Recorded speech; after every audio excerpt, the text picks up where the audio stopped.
আমার নাম সঞ্জীব চন্দ্র দে। কি হয়েছে ঘটনা আজকে? আমি আর বাবা সকালবেলা একটু ফুড সেকশন আইছিলাম একটা অফিসিয়াল কাজে। তো কাজ সাইরা যাওয়ার পথে পূর্বগুল কিটবারটা দিয়া যাইতাছি বাড়িতে। যাওয়ার সময় ওই ব্রিজের উপরে ব্লক পেপারের রাস্তা করছে। ওই রাস্তার মধ্যে এলোমেলোভাবে ব্লক করে রয়েছে। ওই ব্লকের মধ্যে আটকাইয়া বাইক আর সামনের দিকে গেছে না, যার ফলে বাবাও পইরা গেছে ব্রিজের নিচে, আমিও পইরা গেছি ব্রিজের নিচে আটকাইয়া। বাইক উপরে রয়েছে, বাইকেও বলে আমরার উপরে বাইক পড়ছে না। এখন যখন পড়তাছে গড়ি দিয়ে দিয়া পড়তাছে, কোনো প্রকার সাউন্ড নাই বাবা। এখন তাই কি অবস্থায় আছে? এখন তো বাবা আর নাই। তাহলে আপনি এর লিগে কারে দোষী ভাবতেছেন? এটা কারো দোষ আমি তো নিজেও জানি না।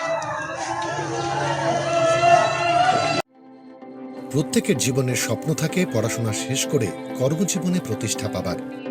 এই দিক দিয়ে আমি সফল শুধুমাত্র একটি কারণে, সেটা হলো আমার কলেজ টিপস, যেখান থেকে গ্র্যাজুয়েশন কমপ্লিট করে উচ্চতর শিক্ষা নিয়ে আজ আমি সফলভাবে প্রতিষ্ঠিত। টিপসে পড়াশোনা ছাড়াও নিজেদের কেরিয়ারে কিভাবে অনেক বেশি মাত্রায় সুযোগ পাওয়া যায় তার সবকিছুই হাতে কলমে শেখানো হয়।